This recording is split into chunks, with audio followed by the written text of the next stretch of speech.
एक बच्चा था 9 साल का। हर सुबह स्कूल जाता, बैग उठाता, होमवर्क करता और हर शाम खिड़की के पास बैठकर एक सवाल सोचता कि क्यों कुछ लोगों के घर बड़े होते हैं और कुछ के बस सपने बड़े होते हैं। उसे ये सवाल तब परेशान करता था जब वो अपने एक दोस्त के घर जाता था। वहां गाड़ियां थीं, नौकर थे, चमकते फर्श थे और चेहरे पर मुस्कान। और फिर वो वापस आता अपने घर, जहां बिलों की बातें थी, पापा की थकी आंखें थी और माँ की परेशान सांसें। उसे समझ नहीं आता था कि दुनिया इतनी अलग क्यों दिखती है। एक ही शहर, एक ही स्कूल, एक जैसे बच्चे, फिर भी एक अमीर और दूसरा नहीं। वही बच्चा था रॉबर्ट कियोसाकी और उसकी जिंदगी में थे दो पिता।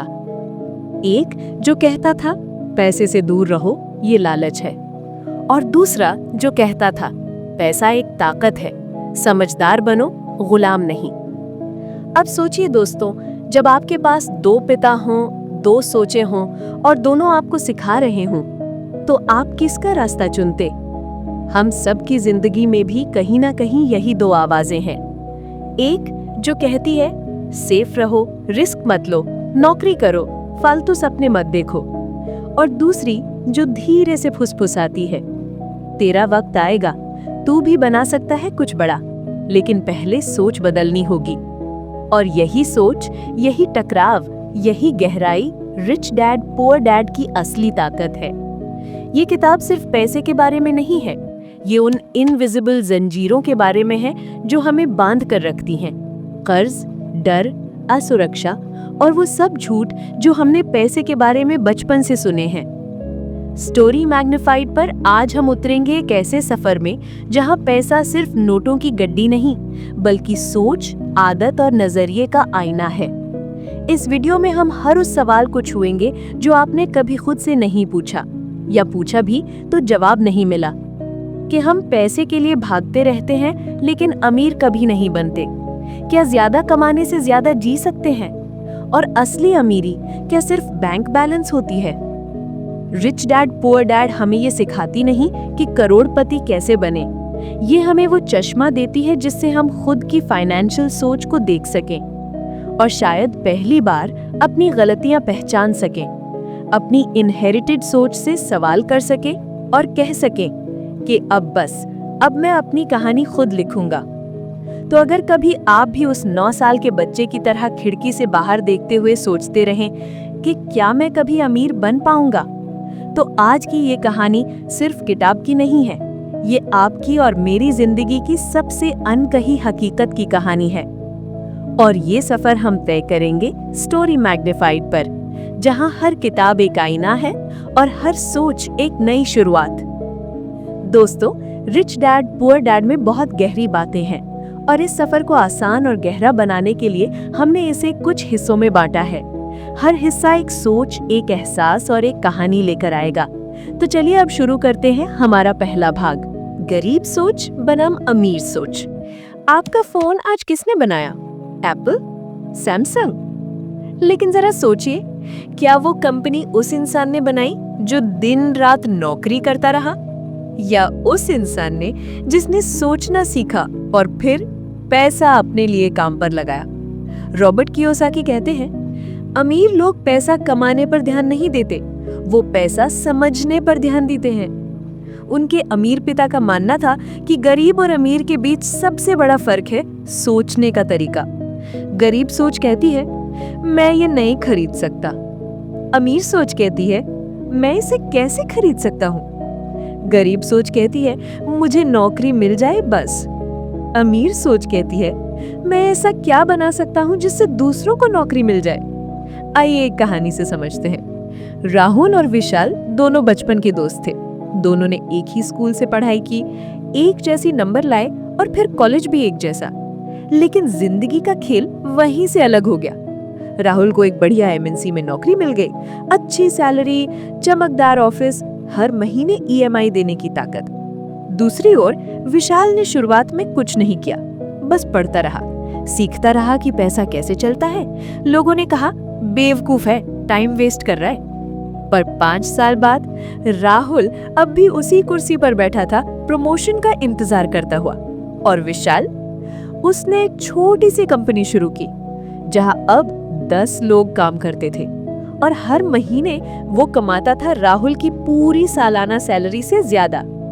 अब सवाल ये नहीं है कि किसने ज्यादा पढ़ाई की, सवाल ये है कि किसने ज्यादा समझदारी से सोचा। अब जरा कल्पना कीजिए, आप एक ऐसे घर में रहते हैं जहां हर खिड़की पर मोटी काले पर्दों की चादरें टंगी हैं। आपको बाहर का सूरज, खुला आसमान कुछ नहीं दिखता। आप सोचते हैं कि यही दुनिया है। अब एक दिन कोई आकर वो पर्दा खींच देता है। अब पहली बार रोशनी, हरियाली, खुलेपन को देखते हैं। सोच वही पर्दा है। अगर आपकी सोच सिर्फ सैलरी, सिक्योरिटी और सर्वाइवल के इर्द गिर्द घूमती है तो आप कभी वेल्थ, फ्रीडम और क्रिएशन देख ही नहीं पाते। रिच डैड वो इंसान था जिसने रॉबर्ट के सोच के पर्दे हटाए। अब सोचिए, क्या कभी आपने भी अपने मन में ऐसी आवाज सुनी है जो कहती है, मेरे बस का नहीं है ये सब, जो है उसी में खुश रहो। बड़ा सपना देखने वाले ही सबसे ज्यादा गिरते हैं। क्या आप भी कभी ऐसा महसूस करते हैं कि जैसे पैसा सिर्फ आपकी कमजोरी बन चुका है, ताकत नहीं? अगर हाँ, तो आप अकेले नहीं हैं। लेकिन शायद अब वक्त है सोच बदलने का। लेकिन दोस्तों, ये तो सिर्फ शुरुआत थी। सोच से आगे है पैसा हमारे लिए कैसे काम करे, और हम उसे सिर्फ बैंक बैलेंस नहीं बल्कि एक आजादी का जरिया कैसे बनाएं। अगले भाग में हम जानेंगे पैसा कमाने और पैसे की दौड़ में फंसने के बीच का बारीक अंतर। क्यों कुछ लोग लाखों कमाते हुए भी गरीब ही रहते हैं, और कैसे कुछ लोग कम में भी आजाद जिंदगी जीते हैं। आइए अब बढ़ते हैं एक और सोच, एक और कहानी, एक और एहसास की ओर। Target part 2। रेस में भाग रहे हैं या दौड़ कहीं और है? The rat race versus real financial freedom. चलिए अब एक और पहलू समझते हैं, एक ऐसा पहलू जो बहुतों की जिंदगी में चलता तो है लेकिन महसूस नहीं होता। रॉबर्ट कियोसाकी कहते हैं, ज्यादातर लोग एक खास रेस में फंसे रहते हैं जिसे वो खुद भी नहीं पहचानते। वो सुबह उठते हैं, ऑफिस जाते हैं, पैसा कमाते हैं, बिल भरते हैं और फिर वही जिंदगी दोबारा जीते हैं। उनकी सारी मेहनत का मकसद सिर्फ एक चीज होती है, सिक्योरिटी। पर सोचिए, क्या वाकई हम पैसा कमाने के लिए जी रहे हैं या पैसा हमारे ऊपर राज कर रहा है? यही फर्क है दो सोचों में, एक जो पुअर डैड की है और एक जो रिच डैड की। आइए अब इस सोच को एक कहानी के जरिए समझते हैं। राहुल एक 28 साल का लड़का है, MBA किया है, मल्टीनेशनल कंपनी में नौकरी करता है, सालाना पैकेज अच्छा है। संडे को वो नेटफ्लिक्स देखता है। मंडे से फिर 9 से 6 की भागदौड़ शुरू हो जाती है। हर महीने सैलरी आती है, कुछ घर चला जाता है, कुछ EMI, कुछ घूमने फिरने और थोड़ा सा बचता है। लेकिन हर महीने के अंत में वो वही होता है जहां से शुरू हुआ था। Same job, same bills, same life. एक दिन उसके कॉलेज का दोस्त विवेक मिलता है। विवेक ने कुछ साल पहले छोटी सी दुकान शुरू की थी, अब उसने 2 फ्रेंचाइजी खोल ली हैं। वो अपने टाइम का मालिक है, कुछ घंटे ही काम करता है, लेकिन पैसे उसके लिए 24 घंटे काम करते हैं। राहुल ने पूछा, तूने MBA नहीं किया, तेरे पास कॉर्पोरेट जॉब भी नहीं थी, फिर कैसे? विवेक ने मुस्कुराकर कहा, मैं रेस में नहीं भागा, मैंने ट्रैक ही बदल दिया। अब जरा कल्पना कीजिए, आप एक ट्रेडमिल पर दौड़ रहे हैं। जैसे जैसे आप तेज दौड़ते हैं, मशीन भी तेज हो जाती है। आप सोचते हैं कि बस थोड़ी और मेहनत कर लूं, मंजिल मिल जाएगी। लेकिन आप भूल जाते हैं कि ट्रेडमिल कहीं जाती नहीं है। आप भाग तो रहे हैं, लेकिन वहीं के वहीं। यही हाल उस इंसान का होता है जो सिर्फ नौकरी करता है पर पैसे से पैसा कमाना नहीं सीखता। रिच डैड कहते हैं, don't work for money, make money work for you. क्या आपने कभी ऐसा महसूस किया है कि आप कितनी भी मेहनत करें, जिंदगी एक सी ही लगती है? क्या कभी ऐसा हुआ है कि आपके अंदर कुछ करने का जुनून हो, लेकिन EMI, बिल्स और सैलरी के डर ने आपको रोक लिया हो? क्या आप भी ट्रेडमिल पर दौड़ते हुए थक चुके हैं? तो फिर ये सोच जरूरी है कि क्या मैं इस दौड़ में रहकर ही जीत सकता हूँ या रास्ता बदलना पड़ेगा। रॉबर्ट कियोसाकी की सबसे बड़ी सीख यही है, पैसा कमाना काफी नहीं है, पैसे को समझना और उसे चलाना सीखना जरूरी है। लेकिन ये तो सिर्फ शुरुआत थी। अब हम एक ऐसे हिस्से में उतरने वाले हैं जहां पता चलेगा कि स्कूल हमें क्या सिखाता है और असल जिंदगी क्या मांगती है। चलिए बढ़ते हैं पार्ट 3 की ओर। पार्ट 3, स्कूल हमें क्या सिखाता है और असली जिंदगी क्या मांगती है। Why school makes you literate, not rich? Robert Kiyosaki एक बेहद तगड़ा सवाल उठाते हैं। हम स्कूल में बहुत कुछ पढ़ते हैं, गणित, इतिहास, विज्ञान, लेकिन क्या हमें पैसे के बारे में कुछ सिखाया गया है? स्कूल हमें सिखाता है, अच्छे नंबर लाओ, अच्छी नौकरी पाओ और जिंदगी सेट हो जाएगी। लेकिन असल जिंदगी में ना हमें टैक्सेस समझ आते हैं, ना एसेट्स और लायबिलिटीज का फर्क, ना फाइनेंशियल प्लानिंग, ना वेल्थ क्रिएशन की सोच। स्कूल सिर्फ एक चीज के लिए ट्रेन करता है, नौकरी। पर कियोसाकी कहते हैं, नौकरी आपको कंफर्ट देती है, लेकिन नॉलेज आपको फ्रीडम देती है। आइए आपको एक सच्ची कहानी बताते हैं। नीलम एक मेधावी छात्रा थी, स्कूल में हमेशा टॉप करती थी। हर कोई कहता था, ये तो बड़ी होकर बहुत नाम कमाएगी। नीलम ने इंजीनियरिंग की, फिर एमबीए और मल्टीनेशनल कंपनी में अच्छे पैकेज पर जॉब मिल गई। पर 4 साल बाद जब शादी हुई तो अचानक उसने एक सवाल खुद से पूछा, मैंने आज तक इतना पढ़ा, लेकिन क्या मुझे ये भी नहीं पता कि ईएमआई और इन्वेस्टमेंट में फर्क क्या होता है? मैंने सालों पढ़ाई की, लेकिन कभी ये नहीं सीखा कि टैक्स बचाना कैसे होता है। वो समझ गई कि उसकी एजुकेशन सिर्फ जॉब पाने तक सीमित थी, ना कि जिंदगी को फाइनेंशियली समझने तक। जरा सोचिए, आपको स्विमिंग सिखाई गई, ब्लैक बोर्ड पर डायग्राम्स बनाकर, बुक से प्रिंसिपल्स पढ़ाकर, क्लास टेस्ट लेकर, लेकिन कभी पानी में उतार कर सिखाया ही नहीं गया। तो जब आप असली पानी में कूदे, आप डूबने लगे, क्योंकि प्रैक्टिकल ट्रेनिंग तो मिली ही नहीं थी। ठीक वैसे ही जब हम स्कूल में सालों पढ़ते हैं, पर कभी ये नहीं सिखाया जाता कि पैसे को मैनेज, मल्टीप्लाई और प्रोटेक्ट कैसे करते हैं, तो हम डिग्री तो ले लेते हैं, पर जिंदगी में हाथ पैर मारते रह जाते हैं। अब खुद से पूछिए, क्या कभी आपके माता पिता ने आपको टैक्स या निवेश के बारे में सिखाया था? क्या आपके स्कूल में कोई ऐसा सब्जेक्ट था जहां पर रिच बनने की थिंकिंग पढ़ाई जाती हो? क्या आज भी हम बच्चों को यही सिखा रहे हैं कि पढ़ लो ताकि नौकरी मिल जाए? अगर हाँ, तो क्या हम वही पुरानी गलती दोहरा रहे हैं? रॉबर्ट कियोसाकी कहते हैं, स्कूल हमें पैसे के लिए काम करना सिखाता है, लेकिन अमीर बनने के लिए जरूरी है पैसे को हमारे लिए काम करना सीखना।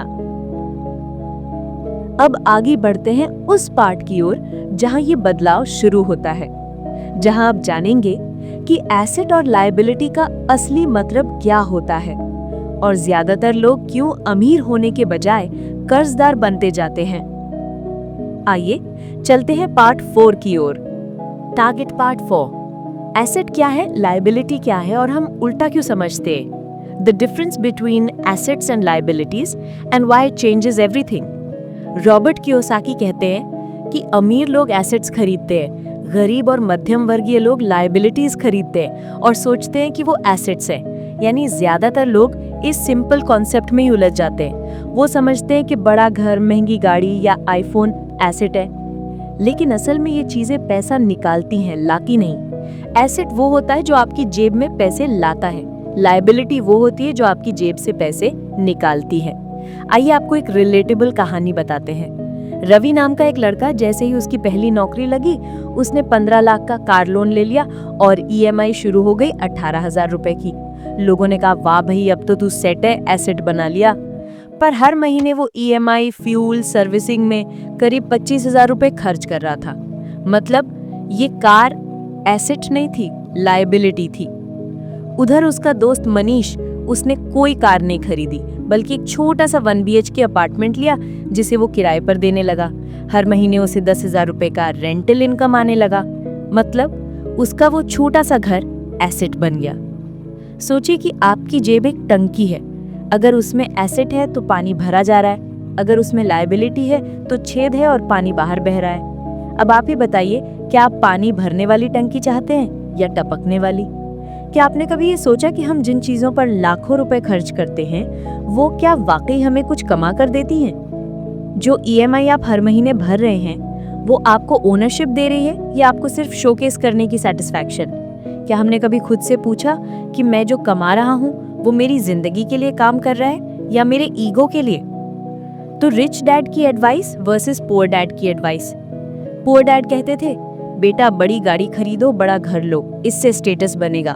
और रिच डैड कहते थे, पहले वो चीजें लो जो तुम्हारे लिए पैसा बनाए, फिर उस पैसे से स्टेटस खरीदना, स्ट्रेस से नहीं।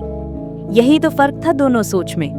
अब सवाल उठता है कि अगर हमें सच में एसेट्स बनाने हैं तो शुरुआत कहाँ से करें?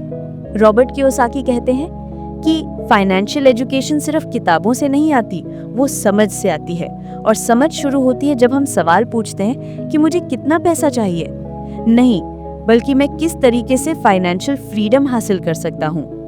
तो आइए अब बढ़ते हैं पार्ट 5 की ओर, जहां हम समझेंगे कि पैसे को अपने लिए काम पर कैसे लगाएं। Target part 5, how to put money to work for you. Target part 4, asset क्या है, लायबिलिटी क्या है और हम उल्टा क्यों समझते हैं। The difference between assets and liabilities and why it changes everything.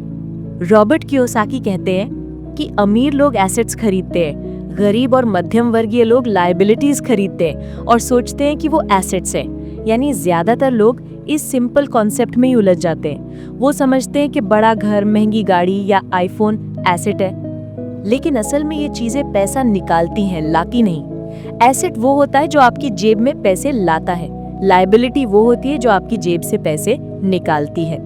आइए आपको एक रिलेटेबल कहानी बताते हैं। रवि नाम का एक लड़का, जैसे ही उसकी पहली नौकरी लगी उसने 15 लाख का कार लोन ले लिया और ईएमआई शुरू हो गई 18,000 रुपए की। लोगों ने कहा, वाह भाई अब तो तू सेट है, एसेट बना लिया। पर हर महीने वो ईएमआई, फ्यूल, सर्विसिंग में करीब 25,000 रुपए खर्च कर रहा था। मतलब ये कार एसेट नहीं थी, लायबिलिटी थी। उधर उसका दोस्त मनीष, उसने कोई कार नहीं खरीदी बल्कि एक छोटा सा 1 BHK अपार्टमेंट लिया जिसे वो किराए पर देने लगा। हर महीने उसे 10,000 रुपए का रेंटल इनकम आने लगा। मतलब उसका वो छोटा सा घर एसेट बन गया। सोचिए कि आपकी जेब एक टंकी है, अगर उसमें एसेट है तो पानी भरा जा रहा है, अगर उसमें लायबिलिटी है तो छेद है और पानी बाहर बह रहा है। अब आप ही बताइए, क्या आप पानी भरने वाली टंकी चाहते हैं या टपकने वाली? क्या आपने कभी ये सोचा कि हम जिन चीजों पर लाखों रुपए खर्च करते हैं वो क्या वाकई हमें कुछ कमा कर देती हैं? जो ईएमआई आप हर महीने भर रहे हैं वो आपको ओनरशिप दे रही है या आपको सिर्फ शोकेस करने की सेटिस्फैक्शन? क्या हमने कभी खुद से पूछा कि मैं जो कमा रहा हूँ वो मेरी जिंदगी के लिए काम कर रहा है या मेरे ईगो के लिए? तो रिच डैड की एडवाइस वर्सेस पुअर डैड की एडवाइस। पुअर डैड कहते थे, बेटा बड़ी गाड़ी खरीदो, बड़ा घर लो, इससे स्टेटस बनेगा। और रिच डैड कहते थे, पहले वो चीजें लो जो तुम्हारे लिए पैसा बनाए, फिर उस पैसे से स्टेटस खरीदना, स्ट्रेस से नहीं। यही तो फर्क था दोनों सोच में। अब सवाल उठता है कि अगर हमें सच में एसेट्स बनाने हैं तो शुरुआत कहाँ से करें? रॉबर्ट कियोसाकी कहते हैं कि फाइनेंशियल एजुकेशन सिर्फ किताबों से नहीं आती, वो समझ से आती है। और समझ शुरू होती है जब हम सवाल पूछते हैं कि मुझे कितना पैसा चाहिए, नहीं बल्कि मैं किस तरीके से फाइनेंशियल फ्रीडम हासिल कर सकता हूँ। तो आइए अब बढ़ते हैं पार्ट 5 की ओर, जहां हम समझेंगे कि पैसे को अपने लिए काम पर कैसे लगाएं। Target part 5, how to put money to work for you. Part 6, asset क्या होता है और हम गलती कहाँ करते हैं। Understanding assets and liabilities, the core of financial freedom. एक सच्ची बात से शुरुआत करते हैं। कई लोग पूरी जिंदगी काम करते हैं, तनख्वाह कमाते हैं, ईएमआई चुकाते हैं, घर, गाड़ी, फर्नीचर, टीवी सब कुछ खरीदते हैं, पर फिर भी अमीर नहीं बन पाते। क्यों? क्योंकि उन्हें लगता है कि जो कुछ उन्होंने खरीदा वो उनके अमीर बनने की सीढ़ी है। पर सच ये था कि वो सीढ़ी कहीं जा ही नहीं रही थी। रॉबर्ट कियोसाकी कहते हैं, the rich acquire assets, the poor and middle class acquire liabilities, but they think they are assets. Asset versus liability, फर्क क्या है? आइए एकदम आसान भाषा में समझते हैं। एसेट वो होता है जो आपके लिए पैसा लाता है, लायबिलिटी वो होती है जो आपसे पैसा ले जाती है। एसेट आपकी जेब भरता है, लायबिलिटी आपकी जेब खाली करती है। एसेट हर महीने आपको इनकम देता है, लायबिलिटी हर महीने आपका खर्च बढ़ाती है। उदाहरण के तौर पर आपने एक प्रॉपर्टी खरीदी और किराए पर दे दी, ये एसेट है। वही प्रॉपर्टी अगर आपने खुद रहने के लिए ली है और उस पर ईएमआई भर रहे हैं, ये लायबिलिटी है। आपने शेयर खरीदे हैं जो डिविडेंड देते हैं, ये एसेट है। आपने एक महंगी कार ली है जो सिर्फ पैसे खर्च करवाती है, ये लायबिलिटी है। अब सोचिए, आपने एक बड़ा सा घर ले लिया, सजावट, मार्बल, सुंदर बालकनी, लेकिन उसकी ईएमआई, बिजली बिल, मेंटेनेंस इतना ज्यादा है कि आपकी आधी तनख्वाह वहीं चली जाती है। तो ये घर दिखने में सुंदर है, लेकिन आपकी आजादी खा रहा है। क्या ये एसेट हुआ? नहीं, ये लायबिलिटी है। रोहित एक 9 to 5 नौकरी करता था। उसका सपना था एक दिन अपना खुद का घर लेना। वो कई सालों तक ईएमआई भरता रहा, घर सजाता रहा, लेकिन कभी अपना बिजनेस शुरू करने के लिए उसके पास पैसे नहीं बचे। वहीं उसका दोस्त अमन एक छोटा फ्लैट किराए पर लेकर रहा। बाकी पैसे उसने यूट्यूब चैनल, ऑनलाइन कोर्स और शेयर मार्केट में लगाए। आज अमन फाइनेंशियली फ्री है, जबकि रोहित अभी भी ईएमआई के बोझ में दबा हुआ है। फर्क, रोहित ने लायबिलिटीज चुनी, अमन ने एसेट्स बनाए। जब आपने आखिरी बार कोई बड़ी चीज खरीदी, क्या आपने खुद से पूछा कि क्या ये मुझे पैसा लाएगी या मुझसे पैसा ले जाएगी? क्या आपने कभी अपने सारे खर्चों की लिस्ट बनाकर ये देखा है कि कौन से एसेट हैं, कौन सी लायबिलिटी? अगर नहीं किया तो आज एक बार जरूर कीजिए। हो सकता है आप भी ऐसे लायबिलिटी जाल में फंस गए हों जिसे आप एसेट समझ बैठे थे। मुझे कहाँ निवेश करना है और किस चीज से दूरी बनानी है? अमीर लोग कभी सिर्फ दिखावे के लिए खर्च नहीं करते। वो समझते हैं कि ईएमआई का घर आपको आजादी नहीं देगा, लेकिन एक रेंट पर दिया गया फ्लैट आपको मंथली इनकम देगा। नया आईफोन आपको स्टेटस देगा, लेकिन एक स्मार्ट वेबसाइट आपको हर महीने पैसा दे सकती है। अब बारी है अगली सीख की, जहां हम जानेंगे कि पैसा क्यों काम नहीं करता जब तक आप उसे चलाना नहीं जानते। पार्ट 7, पैसों के लिए काम करना वर्सेस पैसों से काम करवाना। Don't work for money, make money work for you. चलिए आपको एक और कहानी सुनाते हैं। मनोज एक दिन बैंक से निकलकर सीधा अपने ऑफिस गया। उसे अपनी सैलरी का मैसेज आया था, ₹74,500 क्रेडिटेड। वो मुस्कुराया, कॉफी खरीदी, कुछ कपड़े ऑनलाइन देखे और मन ही मन सोचा, यार महीने की शुरुआत है, थोड़ा खर्च कर ही लेते हैं। लेकिन मनोज ये नहीं जानता था कि उसके लिए पैसा काम नहीं कर रहा, वो खुद पैसे के लिए भाग रहा है।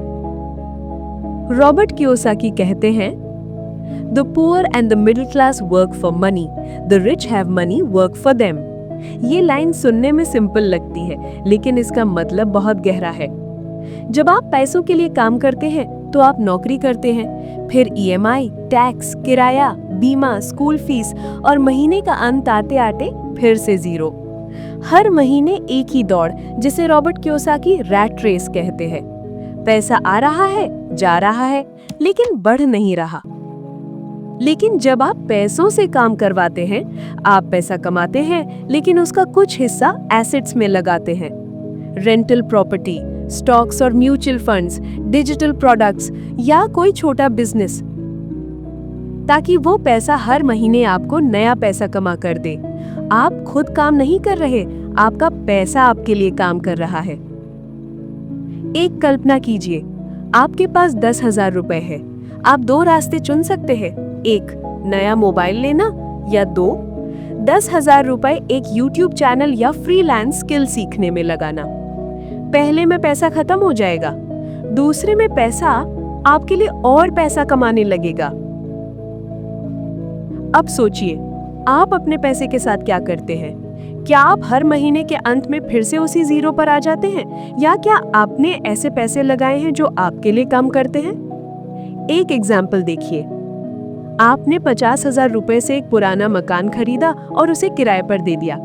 हर महीने आपको 4,000 रुपए मिल रहे हैं। अब वो 4,000 रुपए भी आप किसी नए एसेट में लगाते हैं तो धीरे धीरे आपकी इनकम चेन बन जाती है। यही है असली game of money. Part C, पैसों से काम करवाने का माइंडसेट। 1, हर इनकम का एक हिस्सा बचाओ और उसे काम पर लगाओ। बचत सिर्फ बैंक में रखने के लिए नहीं होती। 2, हर महीने कोई नया स्किल या नॉलेज सीखो ताकि आप खुद एक एसेट बन सको। 3. दिखावे के खर्चों को कम करो और वैल्यू पर खर्च करो। ईएमआई से ज्यादा जरूरी है फ्रीडम। इमोशंस की बात। जब आप सुबह नींद से जागते हो, क्या ये सोचते हो कि मुझे आज पैसे कमाने हैं, या ये सोचते हो कि आज मेरा पैसा मेरे लिए क्या कमाने वाला है? क्योंकि यहीं से माइंडसेट का फर्क शुरू होता है। गरीब और मिडिल क्लास हमेशा इस सोच में रहते हैं कि मुझे और काम करना है ताकि और पैसा आ सके। लेकिन अमीर सोचते हैं कि मुझे ऐसा सिस्टम बनाना है जो मेरे लिए काम करे। और ये सिस्टम कब बनता है? जब आप पैसों को काम पर लगाना सीख जाते हो। अब हम अगले स्टेप पर पहुंचते हैं, जहां बात होगी फाइनेंशियल एजुकेशन की, जो किसी स्कूल में नहीं सिखाई जाती लेकिन जिंदगी बदल देती है। पार्ट 8, फाइनेंशियल एजुकेशन, वो जो हमें स्कूल में कभी नहीं सिखाया गया। Why schools don't teach us about money, but they should। चलिए आपको एक घटना सुनाते हैं। रवि और अर्जुन दोनों एक ही स्कूल में पढ़े। दोनों अच्छे नंबर लाते थे, मैथ्स फिजिक्स के टॉपर। दोनों को अच्छी नौकरियां मिली। 10 साल बाद एक रीयूनियन में मिले। रवि ईएमआई में डूबा, नौकरी से परेशान। अर्जुन खुद का बिजनेस, 2 रेंटल प्रॉपर्टी, एक स्टॉक पोर्टफोलियो और फाइनेंशियल फ्रीडम। रवि ने पूछा, भाई तूने ये सब कैसे किया? अर्जुन मुस्कुराया और बोला, जो स्कूल में नहीं सिखाया गया वो मैंने खुद सीखा। 318। रॉबर्ट कियोसाकी कहते हैं, the most important education in the world is financial education, but our schools teach us to be employees, not investors. हमने स्कूल में क्या सीखा? Algebra, periodic table, mugging up history. लेकिन क्या हमें ये सिखाया गया टैक्स कैसे बचाएं, एसेट क्या होता है, पैसिव इनकम कैसे बनाएं, मनी को कैसे बढ़ाएं? नहीं। और यही है सबसे बड़ा अफसोस। 319। सोचिए, हर कोई पैसा कमाना चाहता है, लेकिन क्या हर कोई पैसे को संभालना जानता है? फर्क यहीं पर है। पैसा कमाना एक स्किल है, लेकिन उसे बचाना, बढ़ाना और बुद्धिमानी से लगाना, ये एक ज्ञान है जो हमें स्कूल नहीं सिखाता। 320। कियोसाकी की रियलाइजेशन। रॉबर्ट ने अपने रिच डैड से जो सबसे बड़ी सीख ली वो ये थी, don't just learn to earn, learn how money works. उन्होंने समझा कि सिर्फ एमबीए या सीए बनने से पैसा नहीं बनता। रियल फाइनेंशियल एजुकेशन में आता है cash flow, debt management, taxes, assets versus liabilities और इन्वेस्टमेंट स्ट्रैटेजी। 321। अब एक सवाल आपसे, क्या आप हर साल टैक्स भरते हैं लेकिन कभी टैक्स सेविंग सीखा? क्या आप सैलरी लेते हैं लेकिन उसे सही तरीके से डिवाइड करना जानते हैं? क्या आपने कभी अपना नेटवर्थ कैलकुलेट किया? अगर नहीं, तो इसका मतलब ये नहीं कि आप गलत हो। इसका मतलब ये है कि हमें वो शिक्षा ही नहीं दी गई जिसकी जरूरत हमें हर दिन पड़ती है। 322। आइए एक कल्पना करते हैं। एक 16 ईयर ओल्ड बच्चा जिसने स्कूल में सीख लिया कॉम्पाउंड इंटरेस्ट कैसे काम करता है, एसआईपी क्या होता है, म्यूचुअल फंड में 500 रुपीज पर मंथ कैसे लगाए जाते हैं, और एक इमरजेंसी फंड क्यों जरूरी है। क्या वो बच्चा कभी कर्ज में डूबेगा? शायद नहीं, क्योंकि उसने वो ज्ञान पाया है जो असली जिंदगी में काम आता है। 323। Action steps for you. अगर स्कूल ने हमें नहीं सिखाया तो क्या हम खुद सीख सकते हैं? हाँ, बिल्कुल। और आपको शुरुआत करनी है आज से। 1.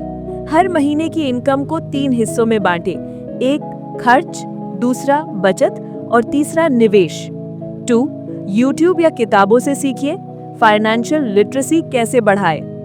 3. एक सिंपल बजट बनाइए और हफ्ते में एक दिन सिर्फ पैसों पर बात कीजिए, अपने आप से, परिवार से। जिस दिन आप पैसे को कंट्रोल करना सीख गए, उसी दिन पैसा आपको कंट्रोल करना छोड़ देगा। 324। रॉबर्ट कियोसाकी कहते हैं, financial education is the foundation of freedom. बिल्कुल सही। पढ़ाई से डिग्री मिलती है, लेकिन फाइनेंशियल एजुकेशन से आजादी मिलती है, और यही आजादी है जिसकी तलाश हर इंसान कर रहा है। अब हम आगे बढ़ेंगे उस पड़ाव की ओर जहां बात होगी उस माइंडसेट की जो एक एम्प्लॉय को एक बिजनेस ओनर में बदल देता है। पार्ट 9, माइंडसेट शिफ्ट, एम्प्लॉय से बिजनेस ओनर बनने का रास्ता, the cash flow quadrant that changes everything. चलिए आपको एक कहानी बताते हैं। सुनील और अमित दोनों बचपन के दोस्त। सुनील एक बड़ी आईटी कंपनी में सीनियर मैनेजर है। दिन भर की मीटिंग्स, प्रेजेंटेशन, टारगेट, बोनस, सब कुछ। अमित एक छोटे शहर में रहता है। उसने कोचिंग इंस्टीट्यूट शुरू किया था, फिर उसे ऑटोमेट किया और अब उसी से पैसिव इनकम आ रही है। सुनील 2 लाख महीना कमा रहा है, लेकिन हर दिन की भागदौड़ में फंसा हुआ है। अमित 1 लाख कमा रहा है, लेकिन आज गोवा में छुट्टी मना रहा है। अब आप बताइए, किसके पास ज्यादा आजादी है, किसका माइंडसेट ज्यादा इवॉल्व्ड है? रॉबर्ट कियोसाकी का cash flow quadrant. Robert Kiyosaki कहते हैं दुनिया के हर कमाने वाले इंसान को 4 भागों में बांटा जा सकता है। एम्प्लॉय, नौकरी करने वाला, सेल्फ एम्प्लॉयड, खुद का काम करने वाला, बिजनेस ओनर, ऐसा जो सिस्टम बनाता है, और इन्वेस्टर, जो पैसों से पैसा बनाता है। आइए इन चारों को एक एक करके समझते हैं। एम्प्लॉय, नौकरी वाला, टाइम के बदले पैसा, जॉब सिक्योरिटी है लेकिन फ्रीडम नहीं है, प्रमोशंस पर निर्भर, पेंशन या पीएफ में भरोसा, सुबह 9 से शाम 6 तक की नौकरी और रिटायरमेंट के सपने। सेल्फ एम्प्लॉयड, खुद का काम, या डेंटिस्ट, लॉयर, शॉप ओनर, यहाँ पे ज्यादा मेहनत, ज्यादा इनकम, लेकिन 0 छुट्टी। वर्क बंद तो इनकम भी बंद। ओनर तो हो लेकिन बिजनेस नहीं, सिर्फ जॉब का दूसरा नाम। बिजनेस ओनर या सिस्टम वाला, दूसरों को सिस्टम में लगाकर काम कराता है, खुद काम नहीं करता, प्रोसेस बनाता है। स्केलेबल और रिपीटेबल इनकम होती है, टाइम प्लस मनी, दोनों की आजादी। सिस्टम बनाओ, टीम भरो और खुद के लिए टाइम बनाओ। इन्वेस्टर या पैसों से पैसा, पैसे को एसेट्स में लगाता है, कंपाउंड इंटरेस्ट का जादू। रियल वेल्थ यही है, 0 काम लेकिन स्टेडी इनकम। अगर आप सोते हुए भी पैसे नहीं कमा रहे हैं तो आपको जिंदगी भर काम करना पड़ेगा। आपको कहाँ पहुंचना है? ई या एस में लोग काम करते हैं, बी या आई में लोग पैसा कमाते हैं। एम्प्लॉय बने रहना गलत नहीं है, लेकिन वहीं अटक जाना सही नहीं है। सोचिए, क्या आप सुबह उठकर काम पर जाते हैं या आपके लिए आपका पैसा काम पर जाता है? क्या आप सिस्टम बना रहे हैं या किसी और के सिस्टम का हिस्सा है? एक्शन स्टेप, खुद से सवाल पूछिए, मैं किस क्वाड्रेंट में हूँ? फिर सोचिए मुझे कहाँ पहुँचना है। फिर बनाइए एक प्लान, धीरे धीरे अपनी लाइफ को उस दिशा में मोड़ने का। शुरू करें एक छोटा सा साइड हसल, सीखे इन्वेस्टिंग की बेसिक स्किल्स। टाइम को पैसे से मत बदलिए, पैसे को टाइम के लिए लगाइए। रॉबर्ट कियोसाकी कहते हैं, the rich don't work for money, they build systems and let money work for them. इसी माइंडसेट से शुरू होती है आजादी की असली कहानी। अब हम आगे बढ़ते हैं उस भाग की ओर जहां हम जानेंगे कि असली दौलत सिर्फ इनकम नहीं बल्कि फाइनेंशियल इंटेलिजेंस होती है। पार्ट 10, पैसा कमाना नहीं, उसे संभालना असली बुद्धिमानी है। Financial intelligence, the real wealth skill. चलिए आपको एक कहानी बताते हैं। एक बार एक गांव में 2 दोस्त रहते थे, वीर और अमन। दोनों को हर दिन एक एक बाल्टी पानी दूर झील से लाकर गांव में बेचना होता था। वीर ने सोचा, जितनी ज्यादा बाल्टियां भरूं उतना ज्यादा कमाऊं। वो सुबह से शाम तक दौड़ता रहा, बाल्टियां भरता रहा। कमाई बढ़ी, लेकिन थकान, स्ट्रेस और टाइम की कमी भी। वहीं अमन ने सोचा, क्यों ना एक पाइपलाइन बनाई जाए। शुरुआत में उसे समय लगा, पैसे भी लगे, लेकिन 1 साल बाद अब वो सो रहा होता तब भी पानी उसके पाइप से गांव तक पहुंचता और पैसा आता। वीर पैसे के लिए दौड़ रहा था, अमन ने पैसा खुद की तरफ दौड़ाना सीख लिया। रॉबर्ट कियोसाकी की सबसे पावरफुल लाइन है, it's not about how much money you make, it's about how much money you keep. Financial intelligence क्या होती है? रॉबर्ट कियोसाकी कहते हैं, पैसे के मामले में बुद्धिमानी इक्वल्स फाइनेंशियल आईक्यू, और इसके 4 स्तंभ होते हैं।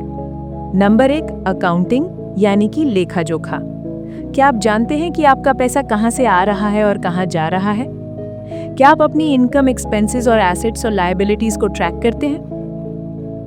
एक छोटा सा नोटबुक या ऐप इस्तेमाल करके हर दिन का खर्चा और कमाई नोट करना शुरू कीजिए। पैसा वही बढ़ता है जिसे समझा जाता है। 2, इन्वेस्टिंग यानी कि पैसे से पैसा बनाना। क्या आपका पैसा आपके लिए काम कर रहा है? क्या आप compound interest, real estate, stocks जैसी चीजें समझते हैं? शुरुआत करें बेसिक इन्वेस्टिंग से, SIP, index funds, gold bonds. आपका दिमाग आपका सबसे बड़ा एसेट है, उसे निवेश की भाषा सिखाइए। 3 अंडरस्टैंडिंग मार्केट्स, यानी कि बाजार को समझना। बिजनेस और मार्केट कैसे काम करता है, कौन से प्रोडक्ट, सर्विसेज या इंडस्ट्रीज ग्रो कर रही हैं। नए ट्रेंड्स, इकोनॉमिक्स और मार्केट साइकोलॉजी को समझना शुरू कीजिए। जो लोग बाजार को समझते हैं वही रिसेशन में भी अपॉर्चुनिटी खोज लेते हैं। 4 द लॉ, यानी कि कानूनी समझ। टैक्स कैसे काम करता है, आप कितना बचा सकते हैं, कानून, कंपनियां, ट्रस्ट्स, लायबिलिटीज, सबका बेस समझना जरूरी है। पढ़िए कि अमीर लोग टैक्स प्लानिंग से कैसे बचत करते हैं। नॉलेज इज लेवरेज, जानकार लोग कमाते ही नहीं बचाते भी हैं। अमीर बनने की असली रणनीति: 1 कमाइए, 2 खर्च पर कंट्रोल रखिए, 3 एसेट खरीदिए, 4 लायबिलिटीज से बचिए और 5 फाइनेंशियल लिटरेसी को लगातार बढ़ाइए। सोचिए कि आप सिर्फ खर्च करने के लिए कमा रहे हैं या कमाकर उसे मल्टीप्लाई करने की स्किल भी सीखी है। क्या आप हर महीने अपनी फाइनेंशियल हेल्थ की चेकअप करते हैं? क्या आप अपने बच्चे को फाइनेंशियल एजुकेशन दे रहे हैं जो स्कूल नहीं देता? रियल लाइफ एक्शन: हर महीने 1 दिन मनी डे रखें जहां आप अपनी सारी इनकम, एक्सपेंस और इन्वेस्ट को एनालाइज करें। हर हफ्ते 1 घंटा केवल पैसे के बारे में पढ़ने या सीखने में लगाएं। अपना फाइनेंशियल वोकैबुलरी बढ़ाइए, जैसे ROI, assets, cash flow, capital gains. Rich dad कहते हैं, "The single most powerful asset we all have is our mind. If it is trained well, it can create enormous wealth." तो दोस्तों, अगर आप सिर्फ कमाते हैं लेकिन समझदारी से संभालते नहीं, तो पैसे का सारा कंट्रोल आपके हाथों में नहीं, दूसरों के हाथ में चला जाता है। अब हम आगे बढ़ते हैं आखिरी लेकिन सबसे गहरे हिस्से की ओर, जहां रॉबर्ट कियोसाकी वो माइंडसेट देते हैं जो किसी को भी लॉन्ग टर्म रिच बना सकता है। पार्ट 11, अमीर बनने की मानसिकता। सोच बदलो, सब बदल जाएगा। The rich mindset, rewiring the way you think about money. एक जिंदगी बदल देने वाली घटना। रॉबर्ट जब छोटे थे तब उनके अमीर पिता ने एक सवाल पूछा, "क्या तुम सोचते हो कि अमीर लोग लालची होते हैं?" रॉबर्ट बोले, "शायद हाँ।" तो अमीर पिता मुस्कुराए और बोले, "तब तुम कभी अमीर नहीं बन सकते क्योंकि तुम्हारी सोच पैसे को गलत मानती है।" Poor dad versus rich dad की सोच। गरीब पिता हमेशा यही मानते थे कि पैसा चिंता और संघर्ष का कारण है, जबकि अमीर पिता ने सिखाया कि पैसा एक टूल है, एक ऐसा जरिया जिससे हम अपनी जिंदगी को बेहतर बना सकते हैं। गरीब पिता का विश्वास था कि पढ़ाई करके एक सुरक्षित नौकरी पाना ही सबसे बड़ी सफलता है, लेकिन अमीर पिता ने हमेशा ये समझाया कि खुद कुछ सीखो, कमाओ और रिस्क लेना सीखो, क्योंकि वहीं से ग्रोथ की शुरुआत होती है। गरीब पिता की नजर में असफलता एक शर्म की बात है जिससे बचना चाहिए, वहीं अमीर पिता मानते थे कि गलती करना ही असली सीख है। जितनी जल्दी गलती करोगे उतनी जल्दी सीखोगे। खर्चों को लेकर भी दोनों की सोच अलग थी। गरीब पिता हमेशा बचाने पर जोर देते थे, जबकि अमीर पिता कहते थे कि पैसा सही जगह इन्वेस्ट करो ताकि वो खुद और पैसा बना सके। और अंत में, जहां गरीब पिता डिग्री को ही सब कुछ मानते थे, अमीर पिता का मानना था कि असली शिक्षा, फाइनेंशियल एजुकेशन, वो है जो स्कूल में नहीं सिखाई जाती लेकिन अमीरी के लिए सबसे जरूरी है।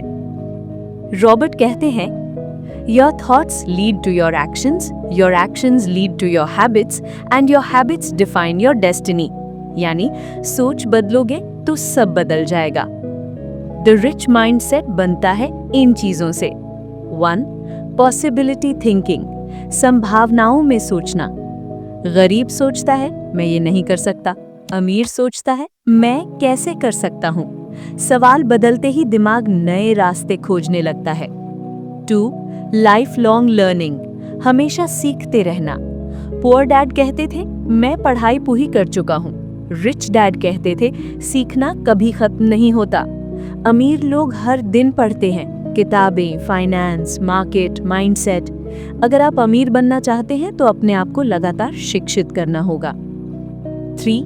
फियर को फ्रेंड बनाना। पुअर डैड कहते रिस्क मत लो, सेफ रहो।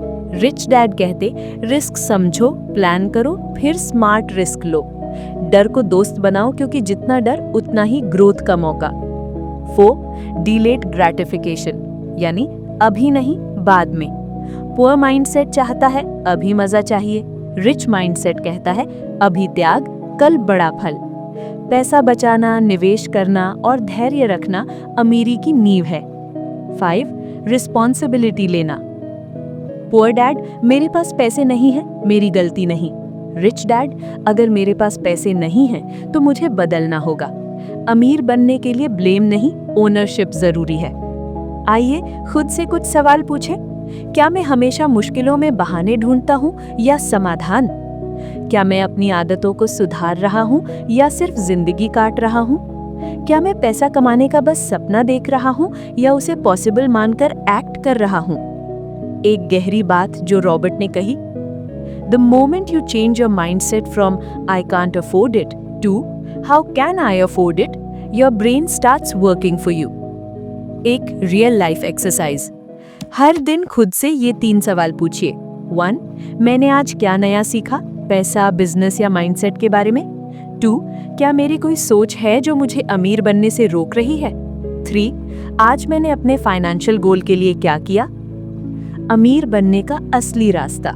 कोई स्कीम नहीं, कोई शॉर्टकट नहीं, बस एक बदलाव अपनी सोच में। जब आप खुद को ये विश्वास दिला देते हैं कि आप डिजर्व करते हैं अमीरी, अबंडेंस और फ्रीडम, तो दुनिया आपके लिए दरवाजे खोलने लगती है। Part 12, soulful conclusion. एक पिता की सीख जिसने लाखों जिंदगी बदल दी। A father's legacy that rewired the world's financial thinking. चलिए कुछ साल पीछे चलते हैं। एक बच्चा था, 2 अलग अलग सोच रखने वाले पिताओं के बीच पल रहा था। एक पिता सिखाता था, पढ़ो, नौकरी करो, बचाओ। दूसरा सिखाता था, सीखो, रिस्क लो और अपने लिए काम करो। बचपन में रॉबर्ट कियोसाकी समझ नहीं पाते थे कि कौन सही है, लेकिन धीरे धीरे जब जिंदगी ने उन्हें अपने फैसलों के फल दिखाए तो उन्हें समझ आया कि सिर्फ डिग्री से अमीरी नहीं आती है, सोच बदलनी होती है। और रास्ते 2 थे, और रॉबर्ट ने वो चुना जो कम लोग चुनते हैं। जहां पुअर डैड ने स्टेबिलिटी चुनी, रिच डैड ने पॉसिबिलिटी चुनी। पुअर डैड ने रिटायरमेंट का सपना देखा, रिच डैड ने फाइनेंशियल फ्रीडम का सिस्टम खड़ा किया। पुअर डैड ने कहा, मैं अमीर नहीं बन सकता। रिच डैड ने कहा, हर कोई अमीर बन सकता है अगर वो सीखने को तैयार है। और यहीं से शुरू हुई एक क्रांति। रॉबर्ट ने जो सीखा वो सिर्फ अपने तक सीमित नहीं रखा। उन्होंने किताब लिखी, रिच डैड पुअर डैड, जो आज दुनिया की सबसे ज्यादा पढ़ी जाने वाली फाइनेंस बुक्स में से एक है, क्योंकि इसने जड़ से हमारी सोच को बदल दिया। अगर आपके पास पैसा नहीं है तो ये आपकी गलती नहीं है, लेकिन अगर आप वही सोच, वही आदतें और वही माइंडसेट लेकर चलते रहे तो आने वाले सालों में भी कुछ नहीं बदलेगा। याद रखिए, आपकी डिग्री आपकी इनकम तय नहीं करती, आपकी फाइनेंशियल एजुकेशन करती है। पैसे से डरिए मत, पैसे को समझिए। अमीरी कोई लग्जरी नहीं, ये एक जिम्मेदारी है, ताकि आप अपने परिवार को एक बेहतर कल दे सके। चलिए इस किताब की 5 सबसे गहरी सीखों को फिर से याद कर लेते हैं। 1. Financial literacy is everything, school से नहीं, खुद से सीखिए। 2. एसेट्स बनाइए, लायबिलिटी से बचिए, ताकि पैसा आपके लिए काम करे। 3. अपनी जॉब से ज्यादा खुद को इनकम सोर्स बनाइए, आपसे बेहतर इन्वेस्टर और कोई नहीं। 4. गलतियां कीजिए पर सीखिए, डर को रास्ते का पत्थर नहीं, सीढ़ी बनाइए। 5. सोच बदलो, किस्मत खुद बदल जाएगी, क्योंकि हर चीज माइंडसेट से शुरू होती है। एक आखिरी सवाल, क्या आप अभी भी पुअर डैड की सोच में जी रहे हैं या आप तैयार हैं रिच डैड की सीख को अपनाने के लिए? एक विनती, इस किताब ने लाखों जिंदगी बदली है। अगर इस वीडियो ने आपकी सोच को छुआ है तो इसे सिर्फ खुद तक मत रखिए, इसे अपने भाई बहनों, बच्चों, दोस्तों और परिवार के साथ जरूर साझा करें, क्योंकि फाइनेंशियल नॉलेज सबसे बड़ा गिफ्ट है जो आप किसी को दे सकते हैं। और अंत में, रिच डैड पुअर डैड कोई सिर्फ किताब नहीं है, ये एक चुपचाप आई क्रांति है जो कहती है, अगर तुम अपनी सोच को आज बदलोगे तो तुम्हारा आने वाला कल पूरी दुनिया बदल देगा। आपके सपनों की आजादी के नाम, आपके आत्मनिर्भर भविष्य के नाम, और उस सोच के नाम जो अमीरी को सिर्फ सपना नहीं, हकीकत बनाती है। और अगर आज की ये कहानी, रिच डैड पुअर डैड की ये सीख आपके दिल को छू गई है, तो याद रखिए, यहाँ हम सिर्फ किताबें नहीं समझते, हम जिंदगी को नए नजरिए से देखना सीखते हैं। ये है स्टोरी मैग्निफाइड, जहाँ हर किताब एक नई आंख खोलती है, हर कहानी हमें अपने भीतर झांकने पर मजबूर करती है, और हर शब्द हमें एक कदम और करीब लाता है उस इंसान के जो हम बनना चाहते हैं, क्योंकि हम मानते हैं जब कहानी दिल से सुनाई जाए तो जिंदगी खुद बदल जाती है। इसलिए अगर आपने अभी तक सब्सक्राइब नहीं किया है तो अभी करिए, क्योंकि अगली कहानी शायद आपकी जिंदगी की कहानी हो। स्टोरी मैग्निफाइड, जहां हर कहानी में छुपा है एक पूरा जीवन।